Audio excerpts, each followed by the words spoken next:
സന്തോഷധ്വനിയിലേക്ക് എല്ലാവർക്കും സ്വാഗതം. പ്രിയമുള്ളവരെ, ഈയിടെയായി ക്രിസ്ത്യാനികൾ നേരിടുന്ന പീഡനങ്ങളും പ്രശ്നങ്ങളും നിരന്തരമായി വാർത്തകളിലും മറ്റും നാം കേട്ടുവരികയാണ്. പീഡനത്തെ മനസ്സിലാക്കുന്നതിനും പ്രതികരിക്കുന്നതിനുമുള്ള ഒരു അടിസ്ഥാന പുതിയ നിയമഘടന വചനാടിസ്ഥാനത്തിൽ നൽകുക എന്നതാണ് എൻ്റെ ഉദ്ദേശം. ഏതൊരു സിദ്ധാന്തത്തിൻ്റെയും ആചാരത്തിൻ്റെയും മേഖലയിൽ എന്ന പോലെ നമ്മുടെ സ്വന്തം അഭിപ്രായങ്ങളല്ല, വചനമാണ് നമ്മെ നയിക്കേണ്ടത്. ഒന്നാമതായി പീഡനത്തെ മനസ്സിലാക്കുക. പീഡനത്തിൻ്റെ ഏജന്റുമാർ ആരാണെന്ന് നോക്കാം.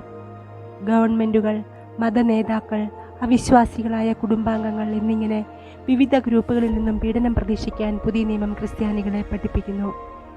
പ്രിയരെ, ഗവൺമെൻറ്റോ മതനേതാക്കളോ അവരൊക്കെ ഇങ്ങനെ ചെയ്യുമോ? ഇവിടെ നിയമങ്ങളുണ്ടല്ലോ, സ്വാതന്ത്ര്യമുണ്ടല്ലോ എന്നൊക്കെ നിങ്ങൾ ചിന്തിച്ചേക്കാം. എന്നാൽ പുതിയ നിയമത്തിൽ രേഖപ്പെടുത്തിയിരിക്കുന്ന വചനങ്ങൾ നോക്കാം. വിശുദ്ധ മർക്കോസ് എഴുതിയ സുവിശേഷം 13-ാം അധ്യായത്തിൽ ഇപ്രകാരം പറയുന്നു: എന്നാൽ നിങ്ങളെ തന്നെ സൂക്ഷിച്ചുകൊള്ളുവിൻ. അവർ നിങ്ങളെ ന്യായാധിപ സംഘങ്ങളിൽ ഏൽപ്പിക്കുകയും പള്ളികളിൽ വെച്ച് തല്ലുകയും എൻ്റെ നിമിത്തം നാടുവാഴികൾക്കും രാജാക്കന്മാർക്കും മുൻപാകെ അവർക്ക് സാക്ഷ്യത്തിനായി നിർത്തുകയും ചെയ്യും. അപ്പോസ്തല പ്രവർത്തികളിൽ ഇങ്ങനെ രേഖപ്പെടുത്തിയിരിക്കുന്നു: പിന്നെ മഹാപുരോഹിതനും സദൂക്യരുടെ മതക്കാരായ അവൻ്റെ പക്ഷക്കാരൊക്കെയും അസൂയ നിറഞ്ഞെഴുന്നേറ്റ് അപ്പോസ്തലന്മാരെ പിടിച്ച് പൊതുതടവിലാക്കി. വിശുദ്ധ മത്തായി എഴുതിയ സുവിശേഷം 10-ാം അധ്യായത്തിൽ ഇപ്രകാരം പറയുന്നു: സഹോദരൻ സഹോദരനെയും അപ്പൻ മകനെയും മരണത്തിനേൽപ്പിക്കും, അമ്മയപ്പന്മാർക്കെതിരായി മക്കൾ എഴുന്നേറ്റ് അവരെ കൊല്ലിക്കും.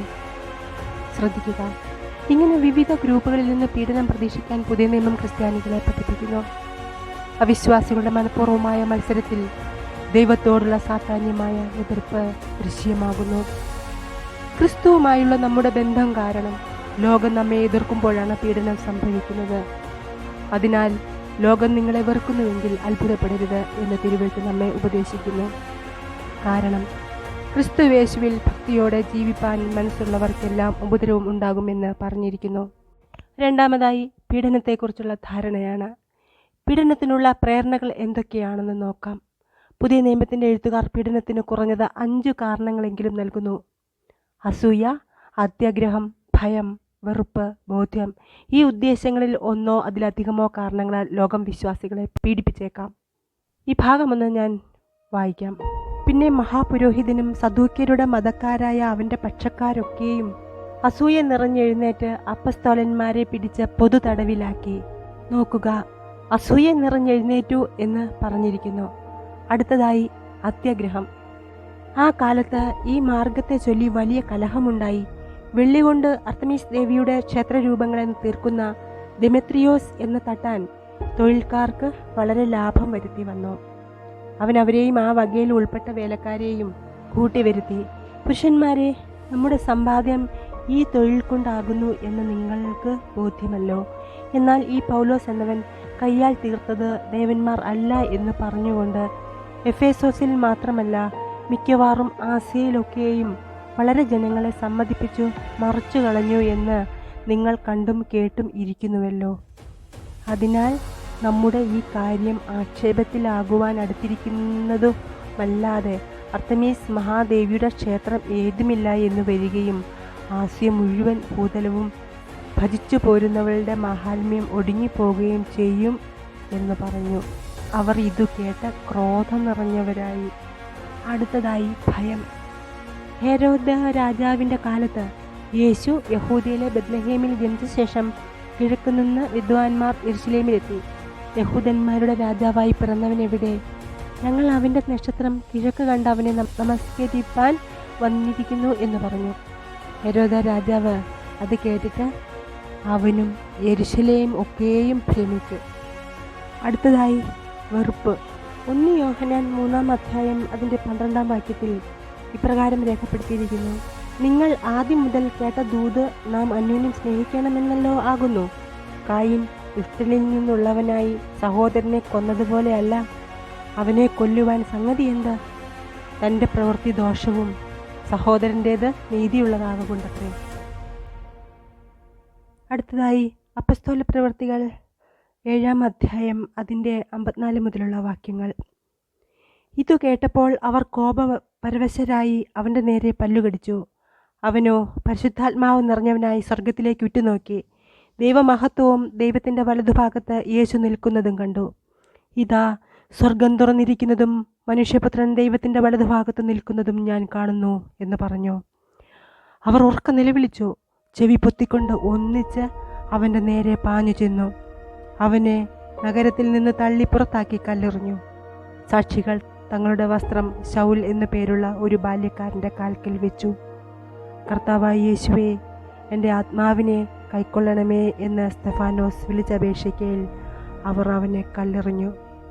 അവനോ മുട്ടുകുത്തി, കർത്താവേ, അവർക്ക് ഈ പാപം നിർത്തരുതേ എന്ന ഉച്ചത്തിൽ നിലവിളിച്ചു. ഇതു പറഞ്ഞിട്ട് അവൻ നിദ്ര പ്രാപിച്ചു. പ്രിയമുള്ളവരെ, ഒന്നോ അതിലധികമോ കാരണങ്ങളാൽ ലോകം വിശ്വാസികളെ പീഡിപ്പിച്ചേക്കാം. എന്നാൽ ഒരു പ്രാഥമിക ലക്ഷ്യം പിന്നിൽ നിൽക്കുകയും അവരെയെല്ലാം ഊർജ്ജസ്വലമാക്കുകയും ചെയ്യുന്നു. ആത്യന്തികമായി അവിശ്വാസികൾ ദൈവത്തെ എതിർക്കുന്നതിനാൽ അവർ ക്രിസ്ത്യാനികളെ പീഡിപ്പിക്കുന്നു. ഇത് ചില കാരണങ്ങളാൽ ശരിയാണ്. ഒന്നാമതായി, വിശ്വാസികളോടുള്ള ലോകത്തിൻ്റെ വെറുപ്പ് അവനോടുള്ള അവരുടെ വെറുപ്പിൻ്റെ വിപുലീകരണമാണെന്ന് നമ്മുടെ കർത്താവ് പഠിപ്പിക്കുന്നു. യോഹന്നാൻ എഴുതിയ സുവിശേഷം 15-ാം അധ്യായത്തിൽ ഇപ്രകാരം പറയുന്നു: ലോകം നിങ്ങളെ പകയ്ക്കുന്നുവെങ്കിൽ അത് നിങ്ങൾക്ക് മുൻപേ എന്നെ പകച്ചിരിക്കുന്നു എന്നറിവിൻ. നിങ്ങൾ ലോകക്കാർ ആയിരുന്നുവെങ്കിൽ ലോകം തനിക്ക് സ്വന്തമായതിനെ സ്നേഹിക്കുമായിരുന്നു. എന്നാൽ നിങ്ങൾ ലോകക്കാരായിരിക്കാതെ ഞാൻ നിങ്ങളെ ലോകത്തിൽ നിന്നും തിരഞ്ഞെടുത്തത് കൊണ്ട് ലോകം നിങ്ങളെ പകയ്ക്കുന്നു. എന്നെ കേട്ടുകൊണ്ടിരിക്കുന്ന പ്രിയ ദൈവത്തിൻ്റെ പൈതലേ, നിങ്ങൾ ഏതെങ്കിലും വിധത്തിൽ ക്രിസ്തുവിൽ വിശ്വസിച്ചതിന് ഉപദ്രവം സഹിക്കുന്നവരാണ്. നാം തിരഞ്ഞെടുക്കപ്പെട്ടവരാണ് എന്ന് മനസ്സിലാക്കുക. ക്രിസ്ത്യാനികൾക്കെതിരായ എല്ലാ ശത്രുതകൾക്കും പ്രേരകമായ പ്രേരകശക്തി ദൈവത്തോടുള്ള എതിർപ്പാണ്. അവിശ്വാസി നമ്മെ വ്യക്തിപരമായി എതിർക്കുന്നുണ്ടോ? അതെ. പക്ഷേ ആത്യന്തികമായി അവൻ ദൈവത്തിനെതിരെ നീങ്ങുന്നതിനാൽ നമുക്കെതിരെ നീങ്ങുന്നു. പീഡനത്തിൻ്റെ രൂപങ്ങളെ നമുക്ക് 2 വിഭാഗങ്ങളായി ക്രമീകരിക്കാം: ശാരീരികവും ശാരീരികമല്ലാത്തതും. അടിപിടി, പീഡനം, തടവ് മുതൽ മരണം വരെയുള്ള ശാരീരിക പീഡനത്തിൻ്റെ ഉദാഹരണങ്ങൾ പുതിയ നിയമം നൽകുന്നു. 2 കൊരിന്ത്യർ 11-ാം അധ്യായത്തിൽ വിശുദ്ധ പൗലോസ്ലീഹ ഇപ്രകാരം പറയുന്നു: ഞാൻ ഏറ്റവും അധികം അധ്വാനിച്ചു, അധികം പ്രാവശ്യം തടവിലായി, അനവധി അടികൊണ്ടു, പലപ്പോഴും പ്രാണഭയത്തിലായി. യഹൂദരാൽ ഞാൻ 1 കുറയെ 40 അടി 5 വട്ടം കൊണ്ടു, 3 വട്ടം കോലിനാൽ അടികൊണ്ടു, ഒരിക്കൽ കല്ലേറുകൊണ്ടു, 3 വട്ടം കപ്പൽ ഛേദത്തിൽ അകപ്പെട്ടു. തുടർന്നങ്ങോട്ട് വായിക്കുന്നത്: കള്ളന്മാരാലുള്ള ആപത്ത്, സ്വജനത്താലുള്ള ആപത്ത്, ജാതികളാലുള്ള ആപത്ത്, കള്ള സഹോദരന്മാരാലുള്ള ആപത്ത്.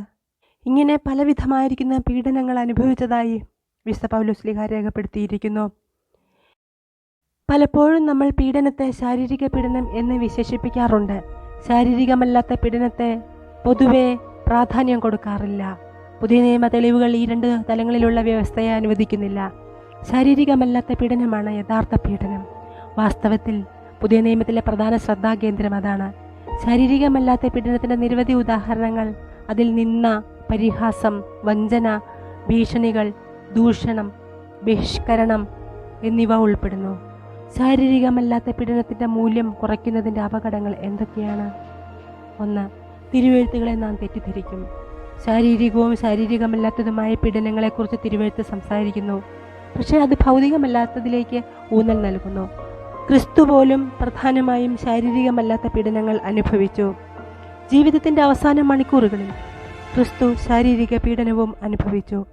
ചമ്മട്ടിയാൽ അടിയേൽക്കപ്പെട്ട് ശരീരം മുഴുവൻ മുഴുവചാലുകൾ പോലെയായ നമ്മുടെ കർത്താവ് തലയിൽ മുൾമുടി തറച്ചിറക്കി ഭാരമുള്ള കുരിശുമരം ചുമലിൽ കൊടുത്തു അതുമായി നടന്നു നീങ്ങുമ്പോൾ നിന്നയും പരിഹാസവും ഏറ്റെടുത്ത് കുരിശിന്മേൽ ആ 3 ആണികളിൽ മേൽ തറയ്ക്കപ്പെട്ട നമ്മുടെ കർത്താവിൻ്റെ പീഡാസഹനം ഒന്നോർക്കുക. പ്രിയമുള്ളവരെ, ദാഹിക്കുന്നു എന്ന് പറഞ്ഞപ്പോൾ പുളിച്ച വിന്നാഗിരി നൽകിയ ലോകം ഒടുവിൽ മരിച്ചോ എന്നറിയുവാനായി വിലാപ്പുറത്ത് കുന്തം വെച്ച് കുത്തി നോക്കി. അവിടെ നാം കാണുന്നത് രക്തവും വെള്ളവും പുറപ്പെട്ടു എന്നുള്ളതാണ്. പ്രിയരെ, നമ്മുടെ കർത്താവ് പാപം ചെയ്തിട്ടില്ല. തെറ്റുകളൊന്നും ചെയ്തിട്ടല്ല ഇതൊക്കെയും അനുഭവിച്ചത്. നിഷ്കളങ്കൻ, നിർദോഷൻ, പാപികളിൽ നിന്ന് വേർപെട്ടവൻ, സ്വർഗത്തേക്കാൾ ഉന്നതനായ നമ്മുടെ യേശു കർത്താവ്. ക്രൂശിലേക്ക് നോക്കുക പ്രിയരെ. ക്രിസ്തുവിനായി വേർപെടുമ്പോൾ, ക്രിസ്തുവിനായി ജീവിക്കുവാൻ ഭാഗ്യം ലഭിക്കുമ്പോൾ, പ്രതികൂലങ്ങളും പ്രയാസങ്ങളും നേരിടുന്ന വേളകളിൽ നമുക്കായി ക്രൂശനായി യേശുവിൻ്റെ തിരുമുഖത്തേക്ക് നോക്കുക. അവൻ ഒരു നാളും നിങ്ങളെ കൈവിടുകയില്ല, ഉപേക്ഷിക്കുകയുമില്ല. നാഥന് മുൾമുടി നൽകിയ ലോകമാണിത്. നാം ഈ ലോകത്തിൽ നിന്നും തിരഞ്ഞെടുക്കപ്പെട്ട ഗണമാണ്. രണ്ടാമതായി, വാക്കാലുള്ള പീഡനം നേരിടുന്ന വിശ്വാസികളെ യഥാർത്ഥ ശാരീരിക പീഡനത്തെക്കാൾ കുറവായി നമ്മൾ കാണുകയാണെങ്കിൽ മറ്റ് ക്രിസ്ത്യാനികളെ ശരിയായി പിന്തുണയ്ക്കുന്നതിൽ നാം പരാജയപ്പെടും.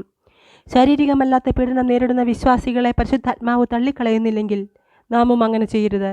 ഇങ്ങനെയുള്ളവർക്ക് വേണ്ടി നാം പ്രത്യേകം പ്രാർത്ഥിക്കണം. പരസ്പരം പ്രോത്സാഹിപ്പിക്കുകയും ശക്തിപ്പെടുത്തുകയും ചെയ്യണം. നാം ദുർബലരായി തീരാതിരിക്കേണ്ടതിന് ഈ പോരാട്ടങ്ങളെക്കുറിച്ച് മനസ്സിലാക്കുക. വെറും വാക്കാലുള്ള എതിർപ്പിനെ ചെറുക്കാൻ കഴിയുന്നില്ലെങ്കിൽ എങ്ങനെ യഥാർത്ഥ ശത്രുതയെ നേരിടാൻ കഴിയും? ശാരീരിക പീഡനം തീർച്ചയായും അതിൻ്റെതായ വെല്ലുവിളികൾ വഹിക്കുന്നു. ശാരീരിക പീഡനത്തിന് വിധേയമാകുന്ന നമ്മുടെ പ്രിയപ്പെട്ട സഹോദരി സഹോദരന്മാർക്ക് വേണ്ടി നാം പ്രാർത്ഥിക്കണം. തിരുവെഴുത്ത് പീഡനത്തെക്കുറിച്ച് മുന്നറിയിപ്പ് നൽകുക മാത്രമല്ല ചെയ്യുന്നത്, അത് നിർദ്ദേശം, പ്രബോധനം, ആശ്വാസം എന്നിവയും നൽകുന്നു. തിരുവെഴുത്ത് നമ്മുടെ പ്രതികരണത്തെ നയിക്കുന്ന ചില വഴികൾ നമുക്ക് പരിശോധിക്കാം. പീഡനത്തോട് ഇപ്രകാരം പ്രതികരിക്കുന്നു: സന്തോഷിക്കുക. യേശു ഇപ്രകാരം പറഞ്ഞു: എൻ്റെ നിമിത്തം മനുഷ്യർ നിങ്ങളെ നിന്ദിക്കുകയും പീഡിപ്പിക്കുകയും നിങ്ങൾക്കെതിരെ എല്ലാത്തരം തിന്മയും വ്യാജമായി പറയുകയും ചെയ്യുമ്പോൾ നിങ്ങൾ ഭാഗ്യവാന്മാർ, സന്തോഷിക്കുവിൻ. ദൈവത്തിൻ്റെ വീക്ഷണകോണിൽ നിന്ന് നമുക്ക് പീഡനം അനുഭവപ്പെടുകയാണെങ്കിൽ നാം സന്തോഷത്തോടെ പ്രതികരിക്കണം. പീഡനത്തെ ക്ഷണിക്കാനോ പ്രേരിപ്പിക്കാനോ ക്രിസ്തു നമ്മെ പ്രോത്സാഹിപ്പിക്കുന്നില്ല. അതുവരുമ്പോൾ നാം സന്തോഷിക്കണമെന്ന് മാത്രം. പീഡനങ്ങളിൽ നാം സന്തോഷിക്കേണ്ടത് എന്തുകൊണ്ട്? പുതിയ നിയമത്തിൽ കുറഞ്ഞത് 4 കാരണങ്ങളെങ്കിലും അവതരിപ്പിക്കുന്നു. ഒന്നാമതായി, നമുക്ക് സന്തോഷിക്കാം, കാരണം നമുക്ക് പ്രതിഫലം ലഭിക്കും. രണ്ടാമതായി, കഷ്ടപ്പെടാൻ തിരഞ്ഞെടുക്കപ്പെട്ടവരാണ് നാം എന്ന് സൂചിപ്പിക്കുന്നു. തിരുനാമത്തിനു വേണ്ടി അപമാനം സഹിപ്പാൻ യോഗ്യരായി എണ്ണപ്പെടുകയാൽ അവർ സന്തോഷിച്ചുകൊണ്ട് ന്യായാധിപ സംഘത്തിൻ്റെ മുമ്പിൽ നിന്ന് പുറപ്പെട്ടു പോയി. മൂന്നാമതായി, ക്രിസ്തുവിനു വേണ്ടിയുള്ള പീഡനം അവൻ്റെ കഷ്ടപ്പാടുകളിൽ പങ്കുചേരുന്നു. അവസാനമായി, ദൈവത്തെ മഹത്വപ്പെടുത്തുവാനുള്ള അവസരം പീഡനം നമുക്ക് നൽകുന്നതിനാൽ നമുക്ക് സന്തോഷിക്കാം. ക്രിസ്ത്യാനിയായിട്ട് കഷ്ടം സഹിക്കേണ്ടി വന്നാലോ ലജ്ജിക്കരുത്. ഈ നാമം ധരിച്ചിട്ട് ദൈവത്തെ മഹത്വപ്പെടുത്തുകയത്രേ വേണ്ടത് എന്ന് 1 പത്രോസ് 4-ാം അധ്യായത്തിൽ രേഖപ്പെടുത്തിയിരിക്കുന്നു. പീഡനത്തോട് പ്രതികരിക്കുക, നന്മയിലേക്ക് മടങ്ങുക. പീഡനത്തിൽ സന്തോഷിക്കുന്നതിനപ്പുറം വചനം നമ്മെ മുന്നോട്ട് നയിക്കുന്നു. നമ്മുടെ ശത്രുക്കളെ സ്നേഹിക്കാൻ തിരുവെഴുത്ത് നമ്മെ പ്രേരിപ്പിക്കുന്നു. ലൂക്കോസ് എഴുതിയ സുവിശേഷം 6-ാം അധ്യായം നമ്മുടെ കർത്താവ് ശത്രുക്കളെ സ്നേഹിക്കുവാൻ നമ്മെ പഠിപ്പിക്കുന്നു. നിങ്ങളുടെ ശത്രുക്കളെ സ്നേഹിക്കുവിൻ, നിങ്ങളെ വെറുക്കുന്നവരോട് നന്മ ചെയ്യുവിൻ, നിങ്ങളെ ശപിക്കുന്നവരെ അനുഗ്രഹിപ്പിൻ, നിങ്ങളെ ദ്രോഹിക്കുന്നവർക്ക് വേണ്ടി പ്രാർത്ഥിക്കുവിൻ. ഒരു ചെകിട്ട് തടിക്കുന്നവന് മറ്റേ ചെകിടും കാണിച്ചു കൊടുപ്പിൻ. നിങ്ങളുടെ മേലങ്കി എടുത്ത് കളയുന്നവന് നിങ്ങളുടെ ഉടുപ്പും തടയരുത്. നിന്നോട് ചോദിക്കുന്ന ഏവനും കൊടുക്കുവിൻ. നിങ്ങളുടെ വസ്തുക്കൾ എടുത്ത് കളയുന്നവനോട് വീണ്ടും ചോദിക്കരുത്. വിശുദ്ധ പൗലോസും ഇതേ പ്രബോധനങ്ങൾ ആവർത്തിക്കുന്നു.